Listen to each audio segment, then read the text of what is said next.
Sheryl Swoopes, this is kind of what you get for kind of not jumping on the tide, jumping on the boat. You were supposed to go and elevate with this whole situation. Your broadcasting career, everything, Sheryl. Your podcasting, whatever you do, you're supposed to be elevating. But instead, you decided to show hate, very clear hate towards Caitlin Clark. Very clear hate. Right? And now this is kind of like what you get for it. Did you honestly believe you could spend a whole year spreading lies about Caitlin Clark and keep your broadcasting job? That's the question no one needed to ask Sheryl Swoopes, because the answer is clear.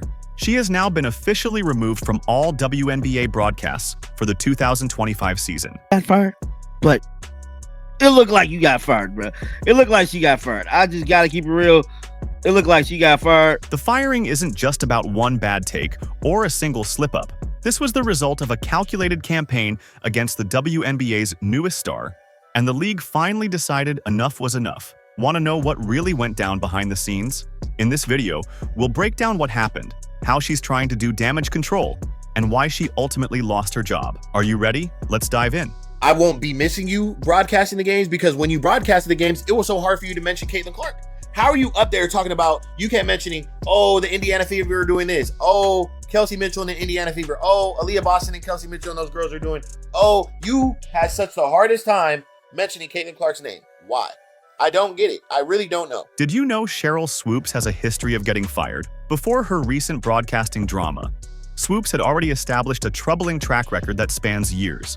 While her Hall of Fame playing career earned her well-deserved recognition as one of the WNBA's founding stars, her post-play career reveals a consistent pattern of problematic behavior. Loyola University basketball coach Sheryl Swoopes, she's under investigation, accused of mistreating players. College coach is not only under fire, but under investigation after reports that the majority of her roster has decided to leave. The warning signs were impossible to ignore at Loyola University in Chicago. In July 2016, Swoopes was fired as head coach after a mass exodus of players that should have raised major red flags for anyone considering hiring her again. What coach loses 10 out of 12 returning players in a single season? That's not normal turnover. That's a 5-alarm fire in your program. She mistreated players. It was the environment she had created. I was belittled, humiliated, made to feel extremely small. Head coach since 2013. Last year, 5 of her players reportedly transferred to different programs. And this year, a reported 10 of the team's 12 players aren't planning on coming back. Former Loyola player Kate Sohn didn't hold back when discussing Swoopes' coaching abilities. Just because you're a great player doesn't mean you're a great coach, she said. She seems to thrive off drama.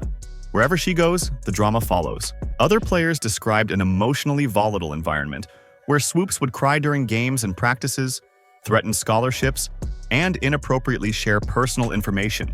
Great players don't automatically make great mentors, and Swoopes perfectly exemplifies this disconnect. Former Loyola basketball player Kate Sohn says Swoopes caused the players to live in fear, that she routinely threatened that they would lose their scholarships or she would cut them from the team. It made it hard to play. It wasn't about working hard and having fun anymore. It was about surviving. The Lauren Hibbert situation stands out particularly. According to Hibbert, Swoopes pressured her into signing a medical hardship form, effectively ending her athletic career, with false promises that she'd remain with the team as a manager. When Hibbert later discovered she wouldn't even travel with the team, the betrayal was complete. This manipulation triggered formal complaints and ultimately led to Swoopes' dismissal. Fast forward to 2024, and we see the same dismissive, unsupportive behavior directed at Caitlin Clark. During her now infamous February appearance on Gil's Arena, Swoopes couldn't even get basic facts straight. She claimed Clark was in her 5th college season. Wrong, it was her 4th, and said Clark took 40 shots per game, which was wildly inaccurate since Clark averaged 22.7. These weren't innocent mistakes, but seemed calculated attempts to diminish Clark's achievements. Caitlin Clark right now probably takes about 40 shots a game. Carry on. I know you like that. Hell yeah. I said that because when she comes to the league, regardless of what team she goes to that has vets on that team, she probably ain't gonna get 40 shots a game. Even more revealing was Swoopes' dismissive tone when discussing Clark's record-breaking performances. She said, "So is it truly a broken record? I don't know. I don't think so." When asked about Clark's WNBA potential, Swoopes declared, "Will Caitlin Clark come into the WNBA and do what she's doing right now immediately? Absolutely not. Not going to happen. The contempt was impossible to miss. Ask me back, Caitlin. If you're going to break a record, to me, if it's legitimate, you have to break that record in the same amount of time that that player set it. Okay. Right? So if Kelsey Plum set that record in 4 years, well, Caitlin should have broke that record in 4 years. But because there's a COVID year, then there's another year, you know what I mean? So she's already had an extra year to break that record. So is it truly a broken record? These weren't isolated incidents, but part of a year-long campaign that revealed more about Swoopes than it did about Clark. The pattern is clear. When others succeed or challenge her authority, Swoopes responds with hostility rather than support. Whether it's college players transferring en masse or a rising star breaking records, Swoopes seems incapable of celebrating others' success without feeling threatened. This toxic pattern ultimately caught up with her at the Dallas Wings, where her commentary became too controversial even for a league that typically stands by its legends. The consistent threads connecting her Loyola firing to her broadcasting removal paint a picture of someone who's never learned to adapt or grow from criticism. So, what really happened with Dallas last year? And then, obviously, you guys remember last year when Dallas had to pretty much say, hey, you can't broadcast Indiana Fever game after the little comments and things you had the game before. Or something like that. Yeah, I believe it was that.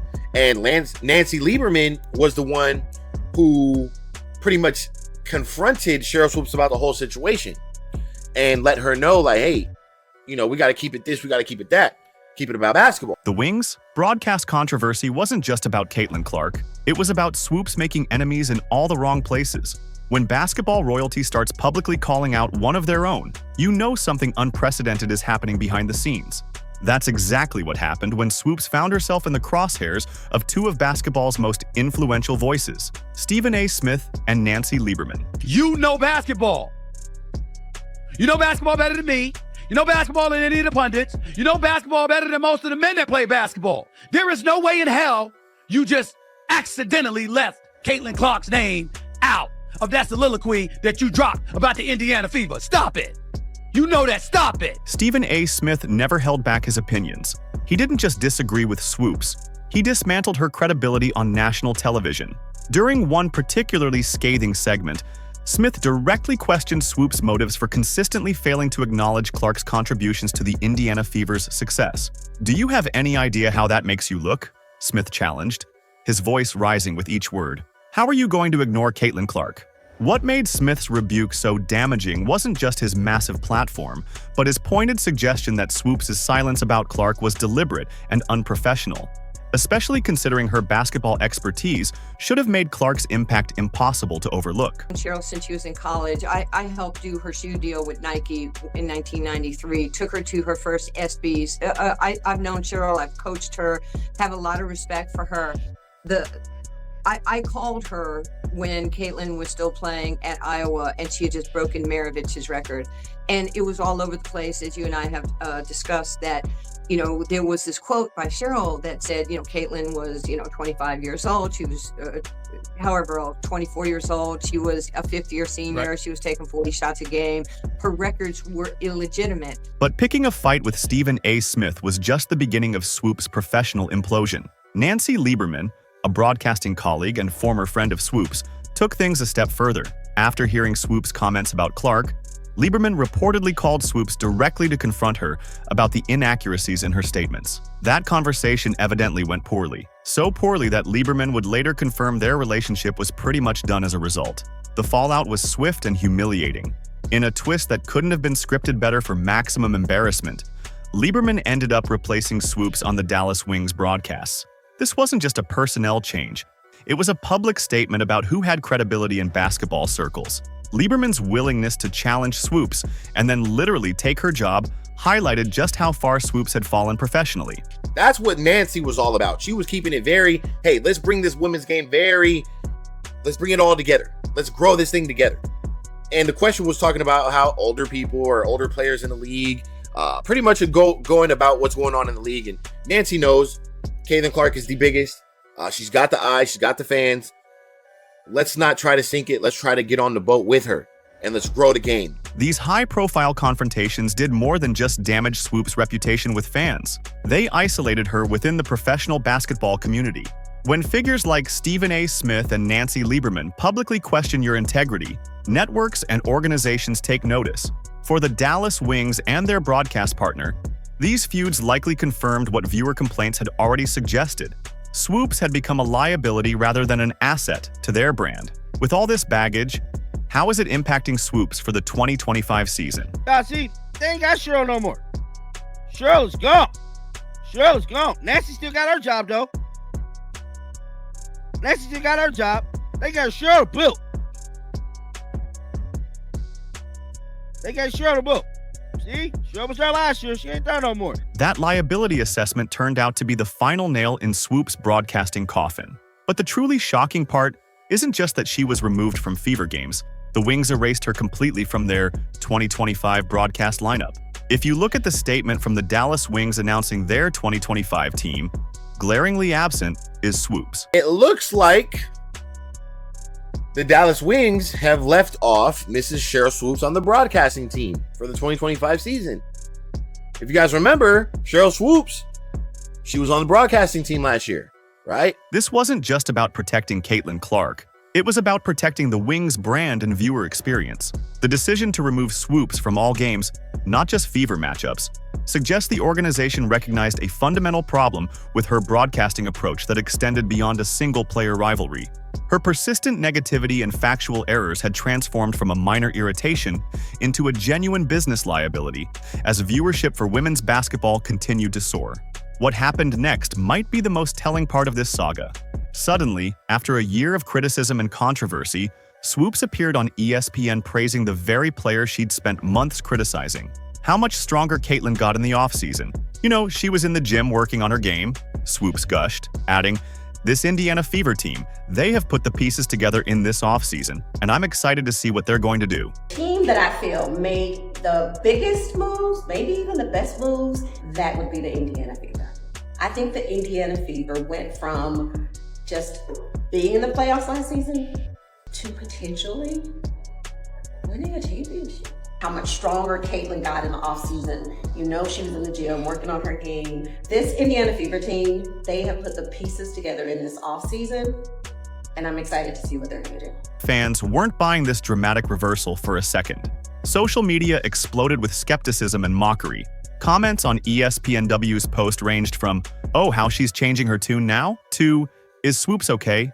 She said something nice about 2C instead of bashing with a lie. Others were more direct, saying, "She admits defeat, and I can't imagine how many months of therapy it took her to say Caitlin's name without a scowl." I kept on saying it. I said, Sheryl Swoopes, you are going to find yourself out of the media so fast by how you're, by how you're moving, how you're talking on other players, talking on other people's podcasts. Even Stephen A. Smith couldn't resist taking a shot at Swoopes' sudden conversion, pointing out that her previous silence on Clark's talents seemed deeply personal. What she's not realizing is that when she doesn't state the obvious, it's automatically going to be assumed that it's something personal, because we know you know the game of basketball too well to ignore the kind of things that she's ignoring when it comes to Caitlin Clark. The same Indiana Fever that Swoopes spent a year criticizing has transformed into a legitimate title contender right before our eyes. What started with that late-season 5-game winning streak, when Clark began finding her rhythm, was just the appetizer. The main course is being served in 2025, and basketball fans everywhere are taking notice. Pundits are now ranking them as at least the third best in the league. The Indiana Fever are that golden destination, and I can't help but laugh to the fans and the people online and the media commentators, unfortunately, who said that nobody wanted to play in Indiana. That doesn't make any sense. Indiana's front office has orchestrated perhaps the most impressive roster transformation in recent WNBA history. The additions of 3-time champion Natasha Howard and 2-time champion Dana Bonner aren't just good moves. They're the kind of strategic chess pieces that elevate a team from playoff participant to championship threat.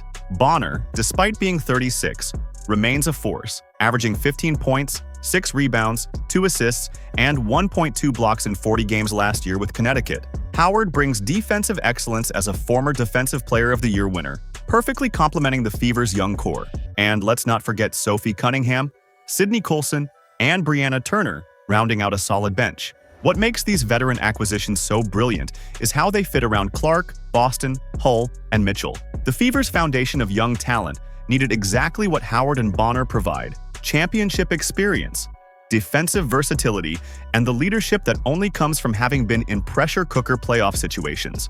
This roster now has the perfect balance of youth and experience, similar to how championship teams like the 2022 Aces blended veteran savvy with emerging stars. Caitlin Clark is the GOAT! She signed my jersey! So happy, I'm crying. I'm so happy. This is the best day ever. Caitlin Clark effect seems to be crazier than year one. I love watching her score and just everything about her. They went the extra mile just to watch her play here. This is great news for women's basketball, period. She just brings so much passion to the game, and look at all these people that just want to come and see her. It is no secret that the Indiana Fever are the most popular team in the WNBA. It is good for the entire WNBA. Clark's trajectory heading into year 2 should terrify the rest of the league. You know those last 13 games of 2024 when the Fever went 8-5? That wasn't a fluke. It was Clark finally adjusting to the pro game. With a full offseason to build strength and refine her skills, we're likely seeing just the beginning of what she can accomplish at the professional level. Even Swoopes herself couldn't deny the Fever's potential any longer, recently stating, "The team I feel made the biggest moves, maybe even the best moves. That would be the Indiana Fever." I think the Indiana Fever went from being in the playoffs last season to potentially winning a championship. I'm excited to see what they're going to do. When your harshest critic is suddenly singing your praises, you know something special is brewing. The OG DeWanna Bonner, who plays both ends of the floor, who's a competitor, Natasha Howard, who's another OG, who's going to bring the defensive presence. And then you're bringing back Leah Boston, who continues to get better every single year. Can we talk about Kelsey Mitchell, who is just a walking bucket? The championship window for Indiana isn't just cracking open, it's being thrown wide open, with Clark surrounded by Boston's interior dominance, Mitchell's scoring punch, Hall's hustle, and now the championship DNA of the new free agent acquisitions. The Fever have constructed a roster that can challenge any team in the league. The contrast couldn't be more striking. While Swoopes is desperately trying to salvage her broadcasting career with transparent damage control, the Indiana Fever are building something authentic and potentially historic. The same player and team that Swoopes spent a year trying to tear down might just be hoisting a trophy while she watches from home. We went from the locker room is in shambles, players want to leave, it's a toxic environment, nobody wants to be there, the fans are terrible, to, I don't know, I wasn't even in the locker room, to the OGs that they brought in, the OGs that said, I want to come play over there. What we're witnessing with Swoopes' firing isn't just workplace drama. It's the WNBA making a statement about its future. As Nancy Lieberman perfectly put it, we should embrace people who take us to another level. The league is finally prioritizing accuracy and growth over protecting legends whose actions undermine the sport's popularity. While Swoopes scrambles with her sudden praise of Clark and the Fever, the basketball world has moved on. The WNBA's unprecedented growth demands voices that elevate rather than diminish its rising stars. In the end, true basketball legends are measured not just by their on-court achievements, but by how they lift up the next generation. Something Swoopes clearly never understood. Let us know in the comments what you think about Swoopes' firing. Like, subscribe, and turn on all notifications so you never miss out. Click the video on the screen, and we will see you in the next one.